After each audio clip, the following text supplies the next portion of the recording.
Oi, gente, tudo bom com vocês? Bom, hoje, né, trazendo aqui a Ana Carolina Vidotto, que é assistente social, especialista em direitos LGBT. Também ela atua na Associação Botucatuense de Assistência ao Diabético, entre outras atividades também, tanto na cidade, né, Ana, quanto na região, né? Também estou aqui com a Manu, né, participando, Manuele. A Manuele é psicóloga clínica, ela também atua na ONG A Virada, né, tanto no atendimento individual quanto no atendimento em grupo também, da abordagem fenomenológica existencial. Bom, vamos lá. Bom, para a gente começar, né, acho que uma pergunta bem básica para facilitar acho que é primordial, né, para facilitar o acesso das pessoas LGBT aos seus direitos, onde um adolescente que está sofrendo uma situação assim de um relacionamento tóxico dentro de casa, porque não tem seus direitos respeitados, não tem a sua identidade respeitada, onde que esse adolescente pode procurar ajuda para lidar com essa situação, com esse sofrimento, né, que causa, né, grandes prejuízos você não ter a sua identidade respeitada. Primeiramente, obrigada pelo convite, estou muito feliz. Respondendo a pergunta, a gente, quando falamos sobre menores de idade, a gente tem que tomar muito cuidado, né? Quando a gente fala em um município grande ou numa metrópole, né, existem espaços que são casas de acolhimento que normalmente eles têm esse movimento de acolher a vítima que está sofrendo com algum preconceito ou discriminação dentro da própria residência, né? Quando a gente fala de um município pequeno, por exemplo, que nem Botucatu, não é tão pequeno mais, né? Sim. Mas que não tem ainda uma casa de acolhimento aqui que possa abrigar, a gente tem que recorrer a outros recursos, né? Então, por exemplo, a gente tem que entender o que está acontecendo com esse adolescente. Qual que está sendo o nível de agressão, né? Se está sendo verbal, se está sendo física, sexual, a gente tem que entender todo esse panorama, né? E recorrer aos serviços. Então, por exemplo, a gente tem delegacia, caso aconteça qualquer violência, né? Conselho tutelar, o CREAS, né? Que tá lá para atender uma vítima que já tá tendo o seu direito violado. Então, a gente precisa sempre recorrer a esse serviço. E, de uma maneira geral, eles seriam os principais, digamos assim. Por quê? Porque a gente tem que... Eles são pessoas vulneráveis, né? Então, a gente tem essa obrigação pelo Estatuto da Criança e do Adolescente, enquanto sociedade, né? Né? Enquanto sociedade, enquanto Estado, enquanto órgão, acolher essas crianças sem discriminação, né? Mas a gente vê isso acontecendo na prática? Não. Exatamente, porque daí acontece o quê? Ah, não, o pai tá dando um corretivo ali porque é pai e mãe, então tá tentando ali corrigir da forma que é. E não, né? Tá violando o direito daquela criança, daquele adolescente. E a gente precisa entender isso do quanto que não tem nada de errado com ele. Ele tá no processo dele e a gente precisa acolher, né? Mas é um processo. Mas de uma maneira geral, esses seriam os serviços, né, que a gente pode recorrer. Sim, sim. E você falou uma coisa muito fundamental que acho que vai dar caminho para toda a conversa aqui, que é reestruturar, tipo assim, transformar essa consciência da sociedade, né? Com certeza. Mudar esse pensamento, né? Que acho que muitos dos entraves, dos obstáculos, dos desafios parte dessa construção estrutural da sociedade. Total, porque se a gente for parar para pensar, eu costumo falar muito isso quando eu faço atendimento com as famílias de pessoas LGBT, né? Você para perguntar e questionar para aquela família o que ela está encontrando de tanta dificuldade na aceitação do filho, é sempre os mesmos discursos, né? Baseado naquele senso comum. Quando você vai a fundo, questionando aquela pessoa do porquê, ela ainda cai naquele senso comum. Aí você chega numa conclusão de que é puramente o preconceito, o desconhecimento sobre aquele assunto, né? Então, os pais dos pais impuseram que ser LGBT é errado, ser LGBT é pecado, ser LGBT tem alguma coisa de anormal. E aí acaba que eles acabam internalizando aquilo, acreditando fielmente que é aquilo, Mas não porque eles acreditam por eles que aquilo realmente é errado, mas porque foi imposto. É um padrão de comportamento que vai reproduzindo e Exatamente. reproduzindo. E a gente percebe isso numa massa, né? É geral. Porque quando você começa, de fato, a levar esse diálogo para os espaços, você vê que a pessoa realmente para pensar e, nossa, será que eu realmente acho isso? Aí muda a opinião, vai mudando o comportamento. Então, é total isso. Formiguinha, né? Bom, agora falando assim, uma coisa muito triste, dados que a gente tem da OPAS, dados que a gente tem, enfim, da OMS, que o suicídio, bom, a ideação suicida, o planejamento, até propriamente o ato em si, ele acomete muito da comunidade LGBTQIA+, isso é uma preocupação, assim, que a gente não vê uma discussão, né, profunda a esse respeito, né? Isso acontece bastante. Sem falar ainda nesse público preto, no público mais vulnerável, pobre também, e nas mulheres. Inclusive, estava vendo uma entrevista que falava isso, que as mulheres trans pretas, elas ainda têm mais essa questão, não só da ideação, como do suicídio. E vale lembrar aqui que quando as pessoas falam assim, no caso, falando especificamente dos últimos dados, que as mulheres cometem menos, não é. É por conta que os homens têm uma maneira, né, mais, vamos dizer assim, letal de ser, né, pega uma arma, coisas do tipo, enquanto as mulheres tentam de um outro modo, né, com autolesionamento, medicação. Então, assim, tem que ter muito cuidado com esse olhar. Até pela própria busca de ajuda, Sim, né? Tem aquele machismo estrutural de não procurar ajuda, né? Procurar como eu, né, procurar. Então, isso é muito, muito triste. E pensando nessa problemática, você acredita que a sociedade, ela pode atuar de uma forma mais, assim, atuante e interventiva? Como, por exemplo, a gente tem esses mecanismos, né, das políticas públicas, né, ela até certa parte elas ajudam, contribuem bastante, mas assim, no dia a dia, né, como que a gente poderia resolver esse problema, que é tão difícil, né, mas assim, quando a gente fala, por exemplo, eu mesma, enquanto mãe, né, desconstruir isso, seja através de um café da manhã, seja através de uma ida ao supermercado, né, entende? Assim, ter esse diálogo vivo, manter esse diálogo vivo de cuidado, de empatia, mas assim, para você, como que seria uma maneira mais, assim, efetiva de atuar nessa desconstrução, né? Você imagina? Eu acredito buscando conhecimento, a informação, de entender quem é esse público, o que esse meu filho, ou esse meu irmão, sobrinho, quem seja, está apresentando para mim, né? Qual é a sigla que ele está inserido? Ele está inserido em alguma sigla? Deixa eu entender ela então. Não tá? Tá tudo bem também, tá no processo dele. A gente não tem essa obrigação de se rotular em alguma, né? Mas quando a gente fala sobre o público LGBT, a gente está falando de um público muito vulnerável, né? Então, por exemplo, essa questão da taxa do suicídio. A saúde mental é muito fragilizada, porque a gente tem que entender alguns pontos. Primeiro, a nossa própria descoberta é muito dolorosa, porque não é só uma questão de eu me entendendo com eu mesma. É você também quebrar a expectativa do que colocaram em cima de você, de pais, amigos, sociedade. Então você já se culpa, né? Então já se tem um peso muito grande aí, Sim. que eu considero, sem sombra de dúvidas, o maior pro LGBT. Porque aí vem depois o segundo passo, né? Vou contar, não vou contar? Vou me apresentar ao mundo como eu sou ou não vou? Aí você sabe que se você for, você vai sofrer um julgamento absurdo. Sim. E aí o acolhimento? A gente não tem, basicamente. A gente tem de uma maneira muito reduzida, né? A gente tem esse não acesso aos direitos, à família, né? Porque a família soube, então automaticamente... ou tem aqueles, em sua minoria, que acolhe, ou em sua maioria que deserda, digamos assim, né? Vai embora, não sei o quê, violência. Não é mais meu filho. Exato, não é mais meu filho. Então, colocam nessas caixinhas. Então, já tem essa pressão também social, né? De você mesma, a pressão social, a psicológica, né? De estar passando por tudo isso. Aí você vai para o mercado de trabalho, você encontra uma grande dificuldade de se inserir ali, porque tem o preconceito, tem a discriminação. As empresas acham que é uma vergonha ter um LGBT lá dentro, não entende, não acolhe, discrimina os próprios colegas de trabalho. Então, assim, tem já essa questão. Sim.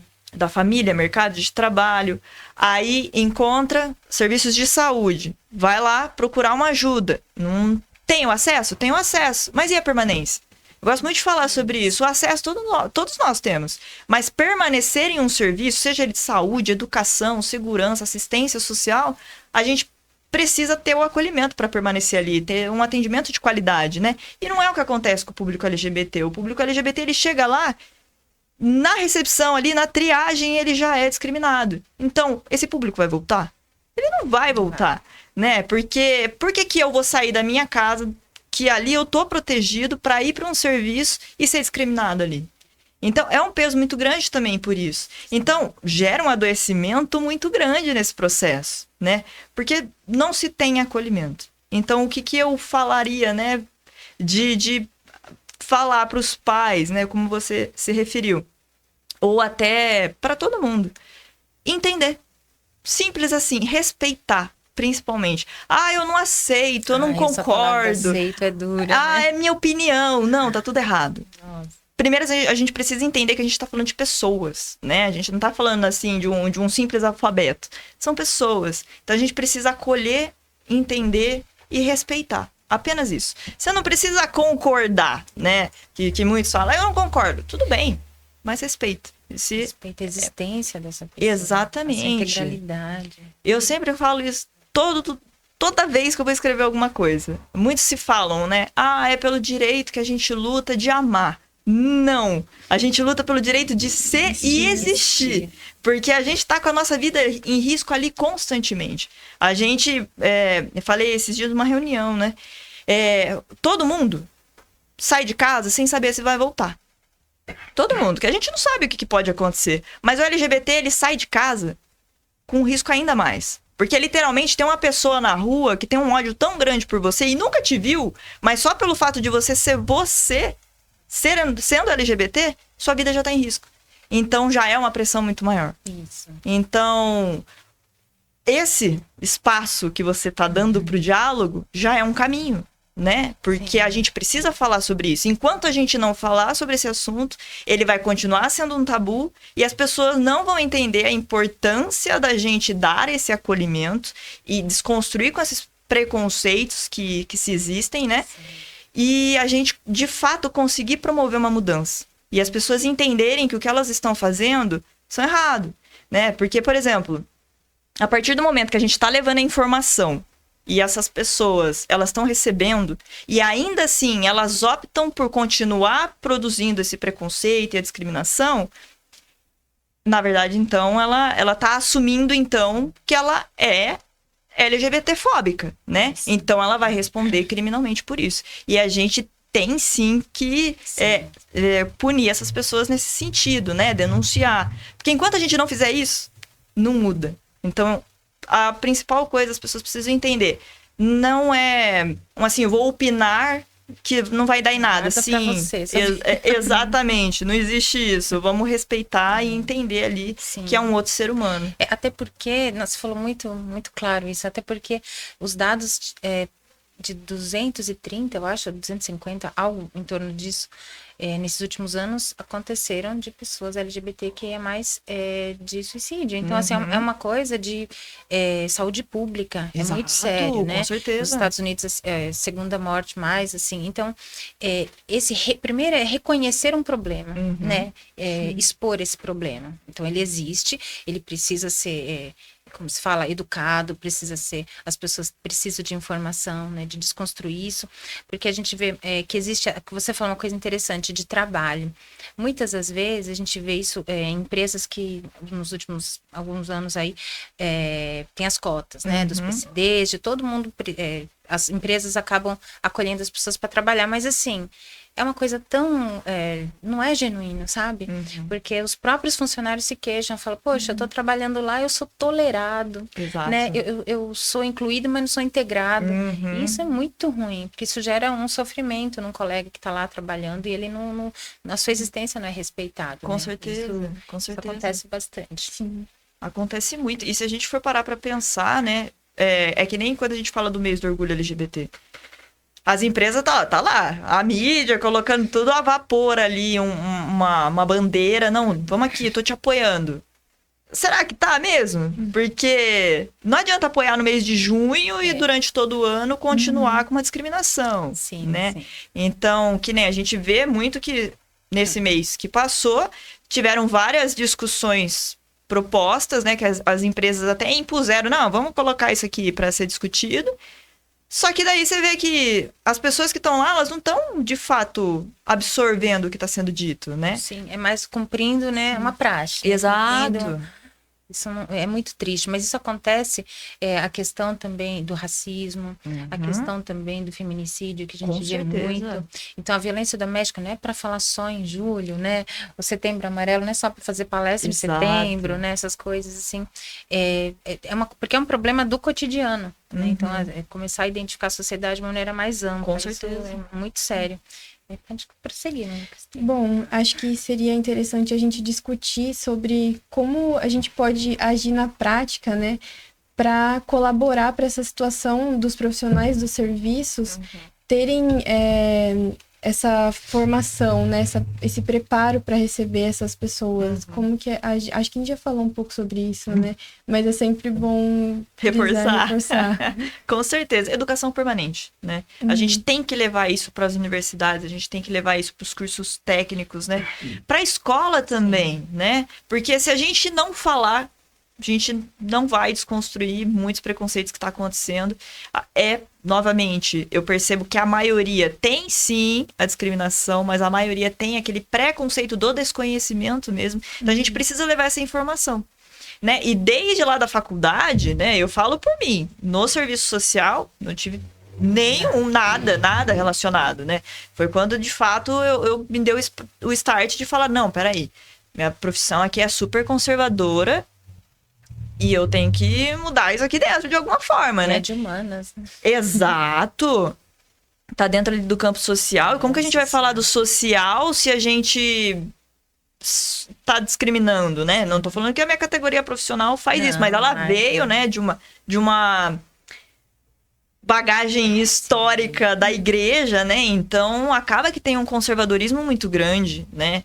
Então, assim, a gente precisa mostrar isso dentro dos cursos, né? Da psicologia. Puxa vida. Sim. Olha tudo isso que a gente falou. Sim. Como que a gente não vai abordar que esse público, ele tá em sofrimento? O que a gente faz com isso? A gente precisa aprender, né? Então, educação permanente 100% do tempo, assim. É que daí entra muito naquele discurso, porque daí vai ter que aumentar um ano, vai ter que mudar na grade, não sei o quê, então vamos colocar como uma atividade complementar. Então, assim, mas precisam entender a importância do quanto que a nossa sociedade evoluiu. Quanto repercute essa ausência, né? Exato. E a gente está em constante mudança. Sim. Então, as grades curriculares, elas também têm que estar se atualizando. Mas dá a impressão, até falando, desculpa te interromper, mas é bem interessante agora esse gancho de até as próprias grades, elas são estruturadas, estão engessadas, né? O mundo mudou tanto, né? Tanta coisa aconteceu e elas se mantêm tão enrijecidas. Com assim. certeza. A própria psicologia, a literatura, tudo que a gente consome na academia é o quê? É aquela coisa ocidentalizada, né? Então isso também é muito lá atrás, né? Como ela foi construída. Exato. E hoje em dia, infelizmente, tem essa patologização que a gente vê muito, né? A questão dos transtornos também. E isso também é até um perigo, né? Depois a gente pode falar um pouquinho dessa questão, porque na saúde mental é muito delicado, né? Com certeza, com certeza. Essa questão das minorias, né, aparecendo nas grades, o nosso curso mesmo de psicologia, né, Tati? Tinha uma disciplina que era separada, de direito das minorias. Olha! Mas, tipo assim, acho que é legal ter uma disciplina ali para focar bastante nisso, mas a gente sente que fica restrito ali aquela disciplina, né? E o resto de todos os 5 anos... Não são transversais, sabe? Elas não se conversam, não se integram. Isso que é interessante, né? Sair dessas caixinhas, né? E ver como uma disciplina conversa com a outra. Total. E nessa disciplina especial de minorias, é uma coisa tão viva, uma problemática tão intensa hoje, mas a gente vê que foi pouco abordada. E quando é aquela aula da sexta-feira à noite, que ninguém vai, né? Bem assim, né? Final de semestre. Então, você vê que existe essa falta de cuidado mesmo, né? Não, tem. Acontece bastante. Agora vamos falar um pouquinho, assim, essa questão é importante falar, Ana, enquanto profissionais de saúde, né? Enfim, não só olhando para Botucatu, mas para o Brasil de um modo geral, a gente teve umas oscilações, né? Umas conquistas, depois umas ameaças, né? Tem, assim, não sei se foi Simone de Beauvoir que falava muito isso, que a gente que tem que estar em constante vigilância, né, dos nossos direitos, né, enquanto mulher, enfim. Basta uma crise, né, e se eles não são Exato. respeitados, então essa vigilância é estressante, não é justo a gente, né, mas isso acontece bastante em nas minorias de modo geral. E a gente viu essa questão, foi do Supremo Tribunal Federal, há uns bons anos atrás, que falava, né, sobre o casamento também, tem a questão da adoção, tudo isso foi conquistado, mas agora, recentemente, a gente viu, né, uma ameaça de retrocesso, né? Como que você enxerga, assim, essa fragilidade no nosso sistema político? A gente tem também, assim, a bancada parlamentar, ela, muitas das vezes, né, elas são, assim, construídas, né, de um público, assim, vamos dizer assim, muito... não digo estigmatizado, mas muito nichado. É a bancada tal, a bancada BBB, né? Você sabe qual é. Mas, assim, e elas não têm conhecimento de fala, não têm esse cuidado, esse respeito, essa empatia, só que são eles que dão a canetada, né? Então, acabam sendo porta-voz. E como você vê essa fragilidade? Existe uma falta muito grande de criticidade do nosso povo, porque eles, de certa forma, acabam otorgando, elas acabam terceirizando, né, os nossos direitos. A gente tem a PL do aborto também, que foi muito assustador o que aconteceu, Demais. né, esse retrocesso. Então, como você vê essa fragilidade, tanto do nosso sistema político, quanto da própria sociedade? Primeiro, a gente precisa sempre deixar claro que política e religião não se misturam, né? Não tem como você discutir algo com um senso crítico dentro da política e da lei envolvendo uma religião, né? Independente qual seja, né? A gente precisa separar muito bem esses pontos, porque a partir do momento que a gente mistura, dá os retrocessos, né? Porque a gente percebe que é por lei que isso tudo está acontecendo? Não, são por interpretações próprias baseadas em princípios e valores morais e religiosos. Restritos, aqueles. Exatamente. Outros não entram, né? E você vê que é sempre o mesmo discurso. Sempre, né? Então, eu acredito que o primeiro passo seria a gente realmente chegar a um ponto do nosso país de desvincular. Política é política, religião, cada um que segue com a sua fé individualmente, né? Até porque vivemos num país laico. Não tem como a gente ter uma bancada que é própria ali de uma religião, né? Então, assim, são discussões e discussões que, assim, é um processo, né? Os retrocessos, eles estão acontecendo a todo momento, né? De qualquer forma, essa do aborto foi um absurdo, né? A gente chegar a pensar, gente, a gente está em 2024. Olha o quanto as mulheres já conquistaram para chegar até aqui e agora homens que sequer têm noção de um corpo de uma mulher, da realidade de uma mulher, tá julgando algo que não tem o menor cabimento. Quanto ao casamento LGBT. Foi uma conquista pra gente imensa. Depois, logo em seguida veio a adoção. E aí agora quererem, né, tipo, barrar isso, você vê, por quê? O que a sua família... É um movimento global, né? É global. Europa, a gente tem... a última vez que eu vi, a gente estava em base de 66 países que ainda consideravam a homossexualidade, né, como um crime, como uma doença. Então, tem muitos países ainda que estão voltando o retrocesso e, assim, estão voltando na lei e falando assim, não, você vai preso. Porque se é LGBT, você vai preso. Então, assim, a gente está um retrocesso muito global. Embora a gente tenha outros avanços, né? Mas 2 casas para frente e volta 5 para trás. Então... Sim. A gente precisa... questão de se organizar enquanto sociedade, talvez. Com certeza. Mobilizar. Mas eu acredito que para a gente se organizar, a gente primeiro precisa estar aberto a, de fato, a conhecer e aprender. Sim. Exato. Porque não adianta, né? Por exemplo, a gente pode estar falando aqui um papo muito legal. Se a pessoa não estiver disposta e aberta a escutar e, de fato, desconstruir o que ela pensa... não vai ser nada, vai ser um ataque pra gente ainda. Então, assim, as pessoas, elas precisam estar abertas. Mas para elas estarem abertas, a gente precisa, assim, ter muito diálogo, muita informação, com jeito, porque também ficar atacando um ao outro não é o caminho, né? Só gera mais ódio, gera mais desconforto para todos os lados e mais adoecimento. Porque se a gente for parar para ver toda essa situação envolvendo até a internet, hoje é um adoecimento gigante, né? Uma palavra que você fala que as pessoas interpretem errado já gera um ódio contra a pessoa de adoecer mesmo. Então a gente precisa parar, gente, peraí. Quando foi que a gente entrou nessa onda de ódio aqui, que todo mundo acha normal e romantiza atacar o outro ao invés de... Peraí, deixa eu entender o que você falou pra eu ver se realmente é isso.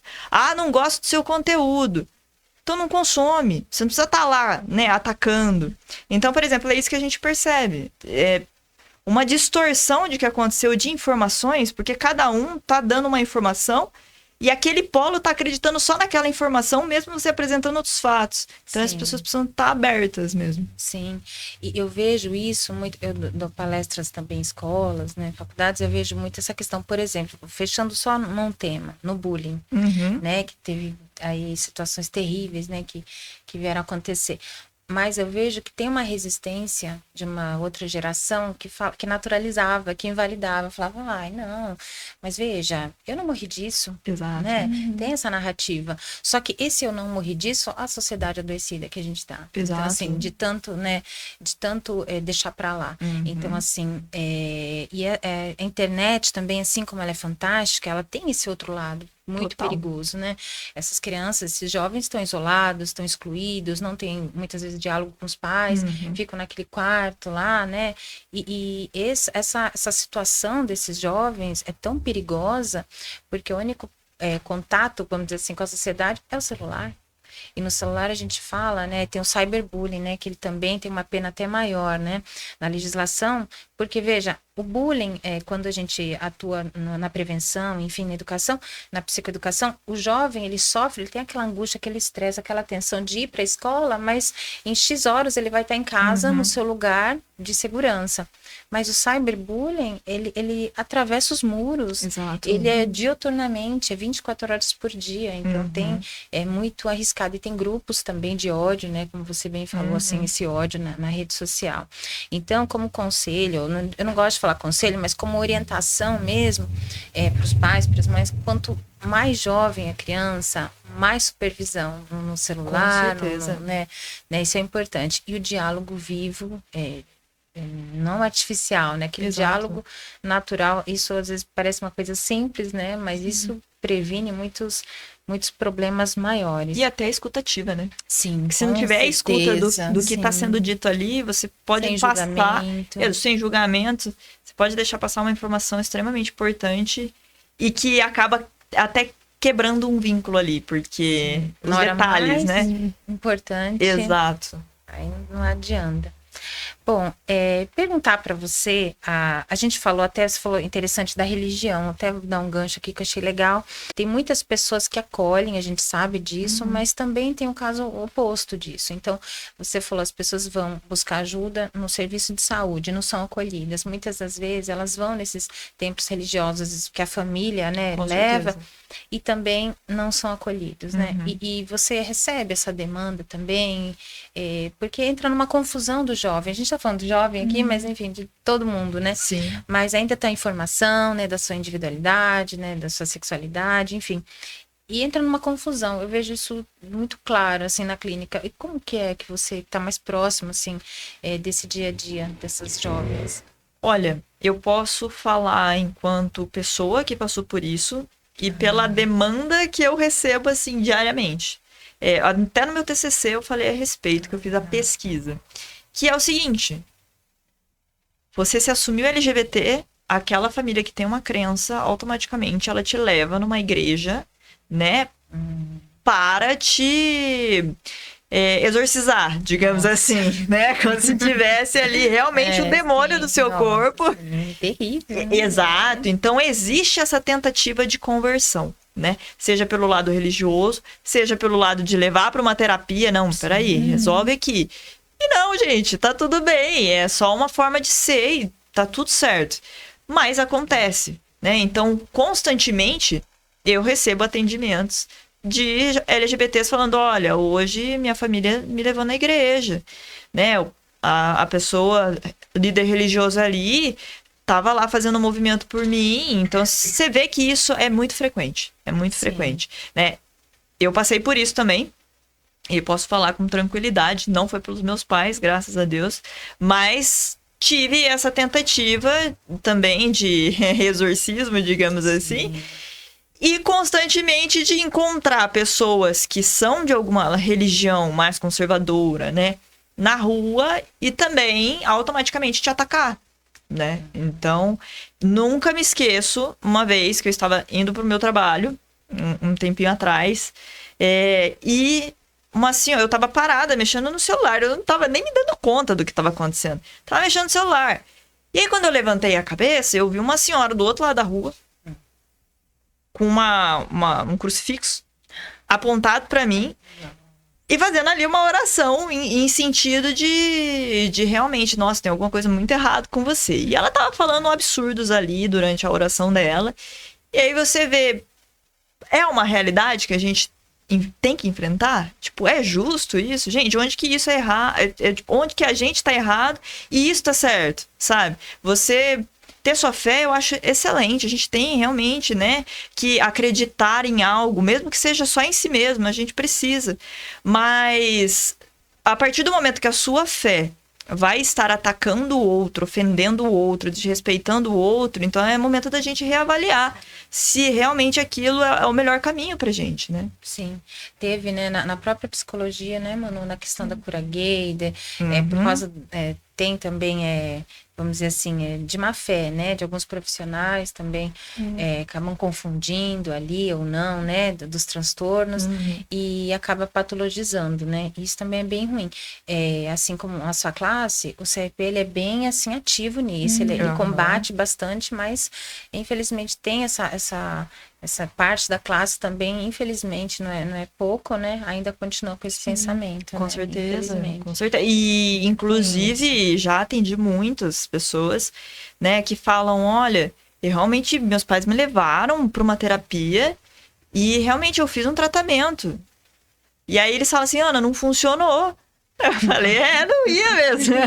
Porque não tem nada, né? É a sua forma de ser. Sim. E é isso, a gente que é profissional, a gente tem que estar ali para acolher, não para julgar ou tentar mudar o outro de uma forma totalmente desrespeitosa como essa, né? A gente jamais teria esse direito. Não ter, assim, como se fala, o mínimo de empatia, exato, né? Do outro. Isso é muito perigoso. Ainda, como se fala, com essa chancela de profissional. Que profissional, né? Fica exato. muito duvidoso, né? Muito. Perigoso. Bom, falar que a gente já falou nessa questão do peso, né, da religião nesse processo de acolhimento, como é importante, como recurso interno também, né, claro que tem as pessoas que não têm religião também, e tá tudo bem, tá tudo ótimo. Com certeza. Né, Brasil, acho que tem 3% ou menos que isso também. Inclusive, e tá tudo bem. Só uma pontinha sobre a religião, né, que bom que a gente tem tantas religiões que nos acolhem, né? A gente precisa reforçar isso também e valorizar, que tem muitos espaços bacanas que estão ali, de fato, promovendo um acolhimento. Então, assim, para a pessoa LGBT mesmo, tem espaços que vão acolher a gente, né? Não é só ataque, por mais que em sua maioria possa ser, tem muito acolhimento e a gente precisa sempre valorizar esses espaços, porque essas pessoas de fato estão levando o que a gente considera de realmente o amor e o respeito, né? Que a gente acredita que é universal para todo mundo. Que todo mundo precisa. Exato. Né? Agora falando de Botucatu. Ai, desculpa, pode perguntar, Manu. Em Botucatu, tem movimentos que se articulam genuinamente em prol da comunidade LGBTQIAPN+. Olha, eu posso falar que o que eu vejo muito ativo, né, de movimento aqui defendendo a população é o coletivo trans, né? A gente vê que é realmente um coletivo que tá ali promovendo o direito da pessoa trans. Perfeito. Agora, para falar do público LGBT em geral, eu falo para vocês que não, tá? São grupos segregados. Então, você vê um grupo lá com um grupo aqui. Em vez de ter a união desses grupos e todo mundo tá lutando pela mesma causa, promovendo o respeito, o direito ali, se tem uma rivalidade um com o outro. Então, acaba que não une os propósitos. Né? Exatamente, enfraquece a pauta. Isso é bem característico de movimento também sociais, a gente tem que compreender. Quando você fala, assim, dessa desunião, desse enfraquecimento, né, que acontece, no movimento também das mulheres pretas acontece, né, esse racho muito grande. No movimento do LGBTQIAPN+, no caso, existe dentro do movimento também esse ódio, ou não chega a isso? Quando eu falo isso, o público não gosta, tá? Mas existe. Uma rivalidade imensa, um atacando o outro, completamente. Eu costumo falar, né? Então eu posso falar por mim, Ana Carolina, né? Não vou falar de uma maneira geral. Mas eu, como profissional, eu enxergo que o maior preconceito que a gente sofre é dentro da própria comunidade. Porque tá um atacando o outro, um não respeita o outro. Então, como que a gente vai exigir o respeito de fora, se nem dentro a gente tá se respeitando? Então, por exemplo, é uma sigla querendo se sobressair em relação a outra, porque eu sou mais importante, porque eu sofro mais, isso e aquilo, sendo que todos nós estamos ali no mesmo barco. Cada um tem uma particularidade, uma individualidade, né? Então, é uma demanda diferente. Mas o propósito de todo mundo é o mesmo, que é o quê? Ser e existir. É isso. A gente só quer, de fato, ser nós mesmos, né? Só que a comunidade em si tem muito essa rincha, né? De achar que, por exemplo, o meu trabalho de estar aqui conversando com vocês é porque eu quero ganhar algo em cima disso como Ana Carolina e não porque, de fato, estou promovendo o direito de levar os espaços para esse diálogo. E quantos outros? A gente vê tanto, por exemplo, a Erika Hilton. Pra mim, ela é a minha maior inspiração, assim. E a gente vê o quanto que ela também é atacada pela própria comunidade, né? Porque as pessoas acabam acreditando, não, peraí, tá fazendo por benefício dela. E não, gente, não é isso, né? Sim. É claro que é em sua minoria, graças a Deus. Mas existe uma rivalidade ali dentro. E também a questão do...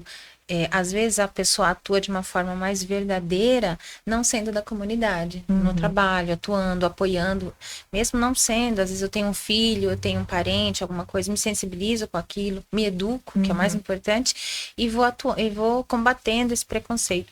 Eu falo isso, por exemplo, quando eu atuei com violência doméstica, combate à violência doméstica, tem toda uma educação, as mulheres não sabem o que é violência doméstica, não sabem que estão sofrendo, porque foram condicionadas desde pequenas, num padrão de comportamento. Então, tem todo um trabalho de educação, reconhecimento e instrumentalizar essa mulher, fortalecer essa mulher e às vezes falar, você não sofreu violência doméstica. No meu caso, eu posso não ter sofrido violência, um relacionamento, vamos dizer assim, um relacionamento tóxico, né, abusivo. Mas a maneira que eu posso atuar, né, com a minha energia, com o meu conhecimento que seja, minha experiência, se você eu acredito nisso, fazendo uma diferença pequena que seja, de uma forma real, já contribui bastante. Mas existe também isso de você, dentro do movimento, né? Mas você não sofreu tanto quanto eu sofri, é como se fosse uma disputa, né? Exato. De dor. E acaba invalidando a dor do outro, né? Sim. O sofrimento do outro. Porque a gente nunca sabe o que o outro tá passando. Tipo, a gente pode imaginar, né? Mas a gente não sabe. A gente não vai expor as nossas dores, né? Que é como a gente expõe que a gente tá feliz. Ainda mais agora, né? Exato. Então, por exemplo, é muito ruim quando se tem esse movimento de invalidar a dor do outro. O que eu gosto de falar em relação a, né, os locais de fala. Quando a gente vê... isso me revolta um pouquinho. Quando eu vejo... pessoas que não são da comunidade e que, de fato, estão levando essa pauta para dentro dos espaços de uma maneira extremamente errada e não estão abordando como deveriam abordar e estão, sim, abordando de uma maneira de benefício próprio, né? Aí eu falo assim, nós que somos LGBT, a gente já teve o nosso espaço negado há muito tempo. Agora chegou o momento da gente ocupar os nossos espaços e estar nos espaços falando enquanto... pessoas de fala mesmo ali, né? O local de fala. Então, a gente precisa sempre ter esse cuidado, né? De, por exemplo, sou aliado, mas não estou tirando a sua representatividade. Porque ninguém vai falar melhor sobre aquela situação do que quem passa ela, né? Sim. Então, assim, a gente precisa dos aliados. Sim. Eles são extremamente Isso. essenciais. Por Exato. exemplo, você não é machista. Não basta não ser machista, né? Tem que Você combater. tem que combater, Exato. né? Lá em casa mesmo, conversando com meu marido, quando a gente tem 3 filhos e a gente tem 2 meninas, e sempre a gente conversava muito claramente sobre isso, né? Você tem 2 meninas, então o privilégio que meu filho vai ter, elas não vão ter, né? Então, entre outras tantas coisas, né? Numa vaga de emprego, na escola, à noite. Então, assim, é toda essa compreensão, se apropriar de um tema, lutar por ele, né? Exatamente. Porque, como você bem falou, existe um adoecimento muito grande por falta de diálogo, falta de entrar em campo mesmo, né? Não ficar só no discurso, né? E eu acho que até a gente pode falar, não sei, como uma meia-culpa, né? De que muito dessa falta de respeito, como você falou, dessa cura gay, entre outras expressões muito tristes no nosso não tão passado assim, né, que a gente tem, é porque a psicologia ela não se ocupou desses espaços. Ela se absteve, talvez seja por falta de energia, de conhecimento, se debruçar, porque é muito mais confortável ficar na clínica, né, do que você ir a campo. Então, assim, também até uma meia-culpa dos próprios profissionais, né? De eles verem, olharem para trás e reconhecerem, poxa, como você falou, vou ocupar o meu espaço, né? Como profissional, para poder esclarecer e desconstruir essas... E parece, né, que os psicólogos que estão realmente capacitados para atender essa população são os que fizeram especialização, né? Mas deveria ser uma coisa que todo mundo sai preparado da faculdade para atender, né? Com certeza. Com certeza. Sim. Eu posso falar, eu fiz especialização para ter esse título, mas, por exemplo, volto a falar, na minha faculdade não tive nada a respeito. Inclusive, é sempre uma pauta quando você fala sobre esse assunto, ou qualquer outro que ainda seja um tabu, quando você leva isso, gera um incômodo, como se você estivesse falando sobre um assunto proibido. Isso, Então, gera um desconforto nas pessoas. Na psicologia decolonial, a gente vê muito isso. Em se tratando de Brasil, da miscigenação, né, dos afrodescendentes, a gente vê muito da questão do indígena, essa falta de conhecimento, de considerar toda a historicidade do país, quando você vai atender uma pessoa, um indivíduo, um sujeito com aquela complexidade imensa, não ter a capacidade de ter estudado por não querer também, né? Tem essa questão, né? No caso, após a faculdade que seja, não se debruçar sobre esse tema, ter a humildade de se debruçar e ver o quanto isso afeta a dor dessa pessoa, né? Que é vítima de várias violências, né? No dia a dia, que o olhar branco do psicólogo heteronormativo não consegue enxergar, né? Então, também acho que essa humildade, né? De se debruçar nessa questão. Eu acho que também essa questão na psicologia, né, na assistência social, tem uma raiz nessa questão de padronização, né, de existir ainda essa coisa meio que intrínseca de um padrão de normalidade, que nem a Tati falou, hétero, cis, branco, enfim. E porque quando se tem esse padrão ali, né, intrínseco, cria-se essa dificuldade de acolher tudo que é diferente, porque fica ali de plano de fundo que precisa encaixar a pessoa nisso que é esperado, né? Então, quando se depara com uma demanda, assim, que não tá dentro desses padrões, não tem essa dificuldade em acolher, em fazer um serviço que vai abrir possibilidades para a pessoa, né? E não fechar ela dentro daquilo. E isso que você falou me chamou muita atenção para uma coisa, né?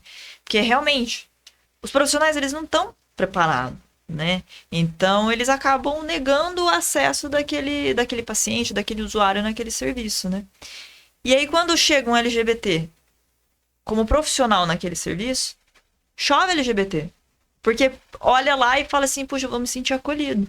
Isso aconteceu comigo no meu campo de estágio. Porque eu fiz estágio no CRAS, eu fiz em 2 CRAS, Central e o Norte aqui de Botucatu. E foi nos dois, a partir do momento que eu iniciei minha pesquisa de TCC, que eu tava buscando pelo público, e assim, gente, foi natural.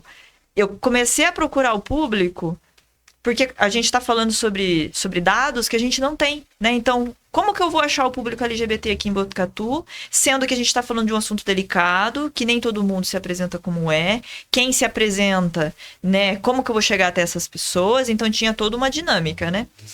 Mas foi muito natural, porque a partir do momento que estavam sabendo que tinha ali uma estagiária de serviço social atendendo o público LGBT, gente, assim, bombou LGBT nos CRAS, assim. Então, isso me deixou em alerta até. Reflete a necessidade, né? Eles estavam invisibilizados, né? Exato. Então, eles iam lá, às vezes, só para eu olhar para eles, sabe? Aí você fala, gente, olha o quão a gente tá errado enquanto profissional, né? Aí você se forma, isso continua acontecendo em qualquer espaço. Você tá lá, você tem um LGBT, outro LGBT, ele sente confiança, ele sente conforto, do tipo assim, puxa, eu posso me abrir com essa pessoa que ela não vai me julgar, né? Então, isso é um ponto que a gente precisa sempre bater, que as pessoas elas não têm que se sentir só confortável com LGBT, os outros profissionais eles também têm que estar preparados para acolher esse público, né? Porque a gente sabe que muito do público LGBT, ele não está inserido nesses lugares. Porque ele não teve a oportunidade de estudar, teve uma evasão escolar, mercado de trabalho extremamente discriminatório. E aí, como é que a gente vai fazer? A gente quer que esse público chegue até lá. Mas enquanto todo mundo não consiga, os outros profissionais eles têm que dar esse suporte, né? E não é isso que acontece, infelizmente. Tem que ser vertical, no caso de um atendimento multiprofissional. Tem que ser uma coisa vertical, horizontalizada, né? Todo mundo lá se conversando, olhando no olho, né? E não fazer uma... Exato. A gente, né? Posso falar enquanto serviço social e acredito com certeza da psicologia para vocês, né? A gente tem que estar isento de julgamento, né? Independente da pessoa que chegue pra gente, a gente não tem que ter esse julgamento com ela. De valor, a gente tem que estar sempre se desconstruindo. É lógico que somos seres humanos, a gente tem os nossos julgamentos. A gente tem que estar se desconstruindo para não colocar isso em cima do outro e não dar uma qualidade de atendimento para aquela pessoa baseado no que a gente acha, né? Sim. A gente precisa se desconstruir. Porque é tanto chão, a caminhada é tão longa até ele buscar ajuda. Exato. Né? Arrumar coragem para poder, porque é tão discriminada, aí quando tem a ajuda, acaba, né, sendo prejudicado aí com essa primeira impasse. Com certeza, com Isso certeza. É bem complicado. Tem perguntinha? Não? Ó, eu vou falar com você agora uma coisa assim, bem necessária, não só a questão de Botucatu, né, mas acho que de Brasil, de modo geral, e mundo, né? A gente tem essas pautas, né, que são muito genuínas, né? A gente está falando da causa ambiental, né, do LGBTQIA+, a gente está falando também da questão da violência contra a mulher, que tem que ser combatida, do bullying. Também, né, uma coisa que eu atuo também é de mães atípicas, né, que eu fiz a palestra lá, que eu te conheci, e é um número muito grande. Recentemente nós tivemos aí, né, não só esse caso, mas a gente sabe que essa exaustão, né, das mães atípicas, né, é muito grande, é muito sofrido, é muito solitário, né, tem várias questões aí envolvidas, né, muitas das vezes elas ficam mãe solo também, então é uma coisa muito complexa, né, muito grande. E quando a política pública, enfim, ela não atua, vai alguém lá e atua. A gente vê muito isso, por exemplo, quando acontece... quando a política pública não vai até a comunidade, no caso da favela, coisa do tipo, para prestar o serviço devido que essa pessoa precisa e merece, aí tem aquela cooptação, né, do narcotráfico, das milícias, enfim, isso é uma coisa ampla. Mas por que eu estou trazendo esse debate aqui? Porque eu vejo com muita tristeza uma cooptação, seja das organizações, mas eu vejo uma grande organização visando lucro e está acolhendo de uma forma que não é sincera essas pautas. Eu falo isso porque a gente vê em movimentos, como eu falei anteriormente, das mulheres trans também, de organizações que acabam abraçando essa causa, né, por causa da ausência do Estado, muitas das vezes, abraçando essa causa, mas eles são totalmente o contrário, né, como eu falei, pessoas que apoiam partidos conservadores, como que propôs a PL do aborto, o próprio partido do PL, né, no caso, e eram pessoas que estavam envolvidas com essas pautas. Eu vejo também em ambientes de acadêmicos e escolas. Por que eu falo isso? Porque tem muitas ambientes escolares, de educação, que elas se intitulam ambientes de inclusão, né? Só que isso acaba ficando uma narrativa mais assim externa do que ela realmente é. E isso acaba sendo ruim, porque o que a gente recebe, seja em consultório, enfim, a escuta desses jovens que continuam sofrendo bullying, continuam sofrendo perseguição na escola, e são desses ambientes, assim, que se intitulam, né, visando lucro. Tipo, eu vou ser do nicho da escola da inclusão de crianças especiais.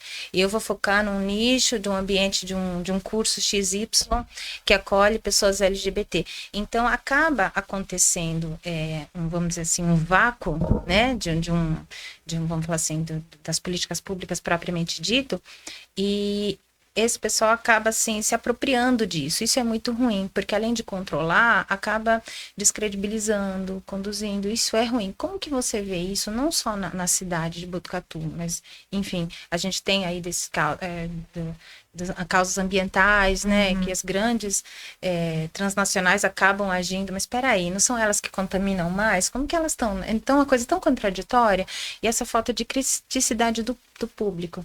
Eu falo isso porque a gente, quando está em atendimento, vê essa dor dessas mães, né, que não é, então assim, fica uma coisa, um véu, uma narrativa, assim, fantasiosa. Como que você vê isso?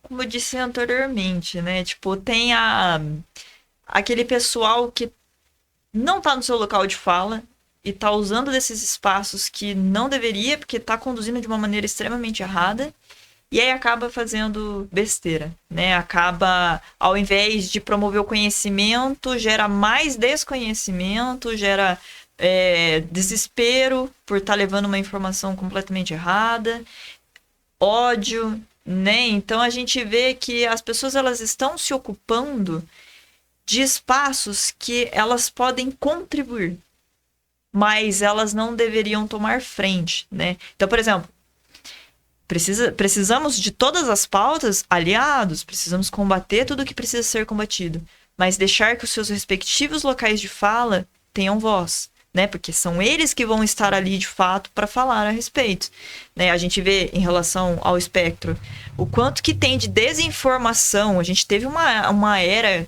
uns anos atrás aí, acho que de produtos de limpeza que começaram a falar na internet. Não, porque tem que passar o produto de limpeza tal lá, que a criança ela vai curar, exato. E aí você vê, gente, é uma coisa completamente errada que está acontecendo, e você vê que cada vez mais essa desinformação está se propagando, né? Então a gente precisa de fato entender o ponto. O que está acontecendo para essas pessoas estarem cada vez mais se achando no direito de, por exemplo, vocês mesmos? Quanto que a gente está vendo de leva de pessoas que estão se autodiagnosticando com alguma coisa? Não é desmerecendo o conhecimento daquela pessoa de maneira jamais. Sim. Mas, por exemplo, pela internet só, você faz lá um quiz, que nem o quiz LGBT. Ah, será que eu sou? Vou fazer lá. Ah, será que eu tenho TDAH? Vou fazer lá. E, gente, não é assim, né? A gente não estuda à toa, a gente tá aqui, de fato, com qualidade, com competência para fazer esses diagnósticos, né? Promover um suporte. Coisas que essas pessoas que estão tomando seus devidos e errados locais de fala de outras pessoas acabam promovendo uma desinformação. Visando lucro, né? Visando lucro, exato, benefício próprio. Sim. Não tá visando a causa, ou promover o direito, uma política pública que a gente precisa, né? É simplesmente por si. Sim, e é interessante quando você fala assim, se autodiagnosticando, que a gente vê essa questão da internet, ela é muito imediatista, muito rápida, tudo muito dinâmico, né? A gente tem aquela pressa, e quando você fala assim para uma mãezinha, enfim, quando você fala assim para o responsável, olha, para fazer uma avaliação, você tem um processo, tem um tempo. Ah, mas eu fui em fulano de tal, ele deu o diagnóstico em X minutos. Ele fez uma avaliação única e já diagnosticou. Então, assim, é muito perigoso isso, né? Tem que ter julgo a dizer até uma irresponsabilidade, Com certeza. né? Porque isso vai gerar naquela pessoa, imagina. Aí você começa, por isso é importante, até numa reunião recente aí com os professores, a gente conversando, aí muitos falando assim, mas todo jovem tem ansiedade, todos eles acham que tem ansiedade, todo mundo tem ansiedade. Aí começou aquela coisa, sabe, focada no jovem. Ele era o problema. Mas a gente falou, peraí, mas essa questão da ansiedade, do diagnóstico, da medicação, da onde vem? Qual é o interesse? Quem que tá ganhando mais com isso, gente? Exato. Porque medicação, né? Indústria farmacêutica, Essa seja, questão né? da necessidade de dar um diagnóstico. Precisa dar um Exato. diagnóstico, né? Eu preciso, como se fala, rotular. E isso é muito preocupante, né? Com certeza. Até na própria comunidade também, quando acontece muito, a gente vê muito isso, né? Pessoas nas redes também falando. Então, precisa, né? Tem uma quantidade muito grande, né, de pessoas da comunidade LGBT que são diagnosticadas com algum transtorno, né? Mas será que realmente é tudo transtorno? Ou são sofrimentos decorrentes de todas as dificuldades que a pessoa passou na vida inteira, sabe? Exatamente. Que acaba, né? Com certeza, com certeza. Isso acaba se fechando, acaba sofrendo. E, não, olha, ele é o esquisito da família. Então, assim, esse olhar mais criterioso, responsável e amplo. Com certeza. E cada um, da maneira que a gente pode contribuir, seja na profissão, seja nos ambientes comuns, enquanto cidadão também, atuante sempre. Mas como você bem falou, cada um, né? Como se fala, por mais que eu ocupe esse espaço, eu vou estar atuando dessa forma, né? Exato. Vou dar prioridade, até porque as minorias, assim, elas não tiveram espaço. Jamais. Né? Então foi Jamais. assim, batendo na porta mesmo, né? Exato. Teve isso. E isso é que a gente vê, né? Hoje são vários os movimentos que a gente tem e a gente precisa deixar que essas pessoas falem, né? Porque já foram caladas há muito tempo. Agora é o momento de cada um falar e dar esse espaço. Eu falo assim que o meu processo de descoberta não, a aceitação, porque saber eu sempre soube, realmente. Mas eu não tinha figuras assim da minha adolescência que eu falasse, nossa, eu vou me inspirar, eu tô me entendendo por você. Eu não tinha isso. Nem na TV, nada. Não, e olha que existiam pessoas, mas estava fora da minha bolha ali. Então, eu não... E ainda assim, mulheres lésbicas, quando a gente vai falar, tem aquelas que são características, né? Mas elas não falam, não eram falado também como é falado do homem gay, por exemplo. Tem mais figuras falando sobre isso, né? Da mulher lésbica, não. Aí a menina que tá se descobrindo, ela fica naquela de onde que eu vou me entender, né? Porque se eu procurar um amigo, eu vou ser julgado. Se eu procurar a minha família, não sei como vai reagir. Se eu procurar um profissional, dependo dos meus pais, então eu vou falar pra eles. E aí, como é que eu vou chegar nos meus pais? Eu vou falar assim, viu, pai e mãe, preciso fazer terapia. Hoje, graças a Deus, a gente tá normalizando e naturalizando que realmente todo mundo precisa de terapia, né? Mas antigamente, e eu nem tô falando tão distante assim, tá? Sim. Mas, por exemplo, antigamente ali, vou chutar, uns 6 anos atrás, não era tão falado a respeito. Então eu falo por mim, eu não tinha uma figura que eu falava, nossa, eu tô me entendendo por você. Eu fui me entender depois, aí eu vou até me entregar agora aqui, por causa de um grupo que tinha, do Fifth Harmony. E aí a Lauren se assumiu bissexual e eu falei, caramba, finalmente uma mulher tá falando sobre sua sexualidade ali, abertamente, né? Ela levou essa pauta mesmo assim.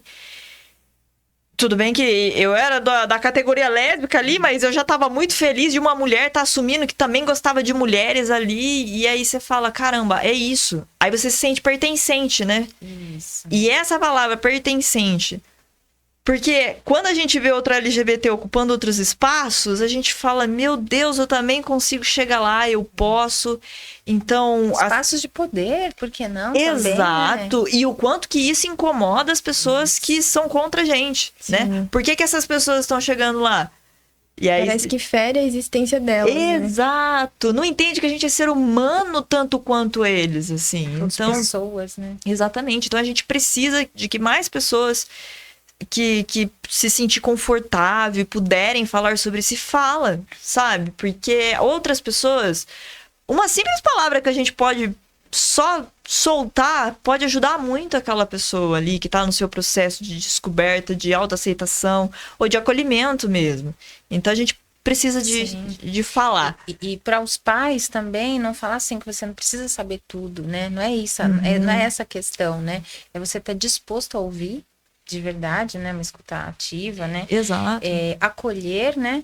Porque às vezes tem uma angústia também dos pais, né? Como que eu vou agir? Porque pelo menos o que nos chega, o grande medo, a preocupação dos pais é que eles reconhecem essa sociedade mais agressiva, essa parte da sociedade mais agressiva, né? Pautada no ódio, na violência, e eles ficam com medo também, não é nem tanto, tem também a questão do preconceito, mas também essa questão do seu filho ficar vulnerável, né? Alguma violência, então também tem essa questão, né? A maior parte do que eu escutei dos meus pais e escuto das famílias é assim, tudo bem ser, mas e o que vai sofrer? Daí pega a gente, porque a gente realmente sabe, a gente vai sofrer. Não tem como a gente falar, a gente tá isento do sofrimento. Não estamos. Um dia, quem sabe, né? A gente tá lutando para isso, para que todo mundo realmente chegue a um momento de que não sofra mais.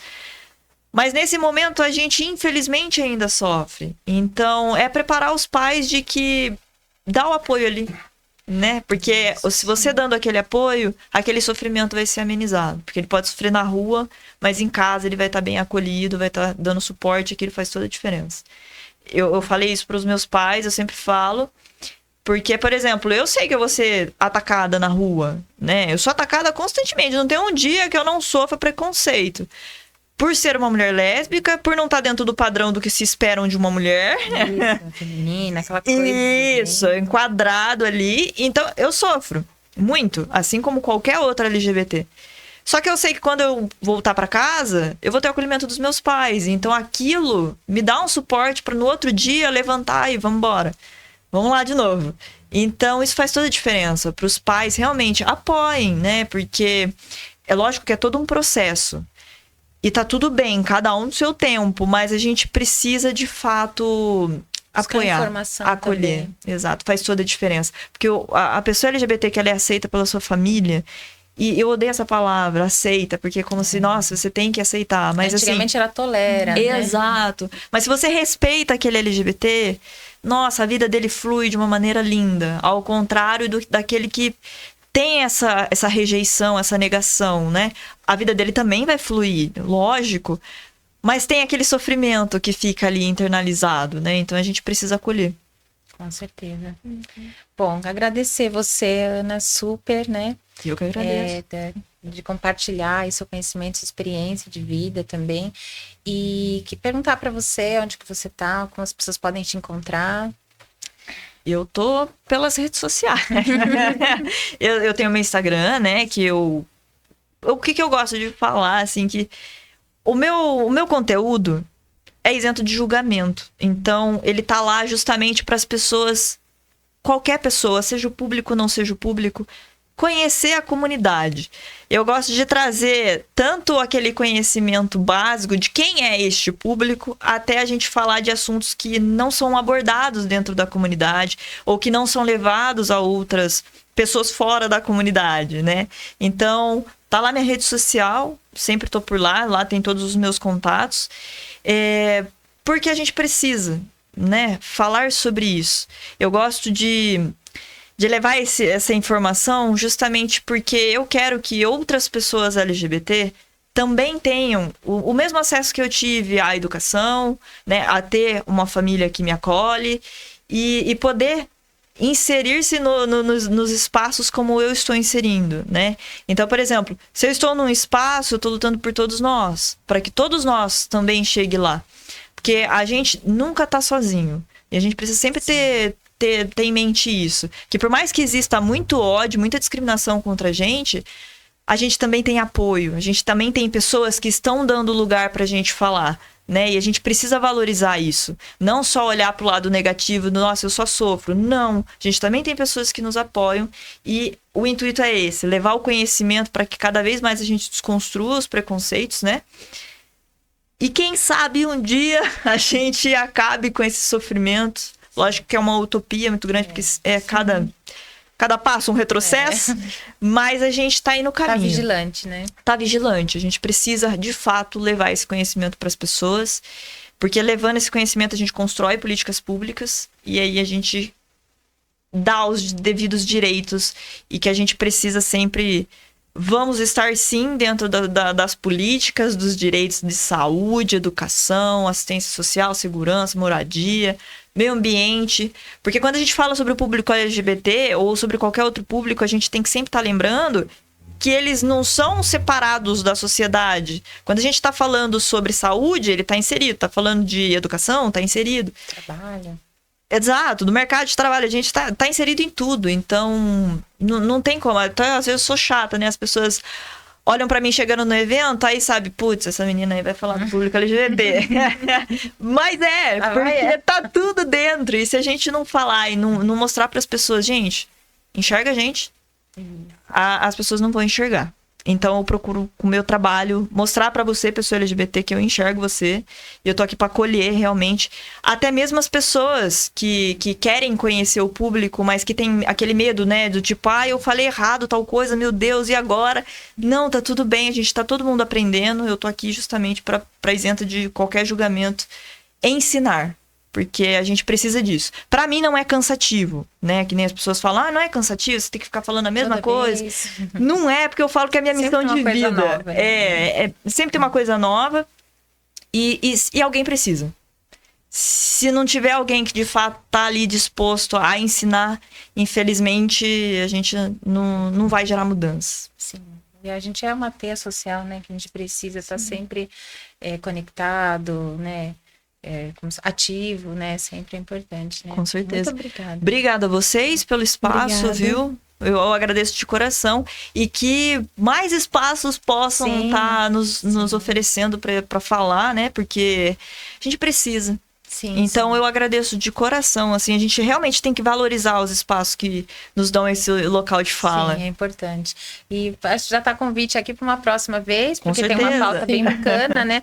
Das pessoas que estão se descobrindo, né? De outra geração na maturidade, né? Sua sexualidade. Total. Isso é um tema que é bem vasto, né? Nossa, com certeza. Né, que são pessoas já maduras, já tiveram relacionamento, mas agora, né? Estão conseguindo ter, vamos dizer assim, de certa forma, um despertar, esse acolhimento, né? Essa necessidade e veem o quanto sofreram também por negligenciar a sua existência, né? Então isso é um outro tema que poderia, né, a gente com certeza discutir. Com certeza. E, Manu, também agradecer você e, Manu, por gentileza, fale aí sobre os seus canais, né? Onde o pessoal te encontra. Eu que agradeço, Tati, pela oportunidade. E eu também tô no Instagram. Falo um pouquinho lá sobre a perspectiva que eu trabalho na psicologia. Tem pouca coisa ainda por enquanto lá, mas eu vou começar a investir mais nisso. E lá também tem todos os meus contatos, o telefone e o link pro WhatsApp. Ótimo. Muito bom. Bom, eu também estou nas redes, né? Fala de síndrome de burnout, fala dos transtornos, fala das mães atípicas, você mãezinha que tem, porque não é só atuar no cuidado com a criança, né? O suporte dos pais também é bem necessário, entre outros temas também. Então, tá lá, né? Vai aparecer aqui, vou colocar lá na legenda. Agradecer vocês muito e até a próxima. Obrigada. Obrigada.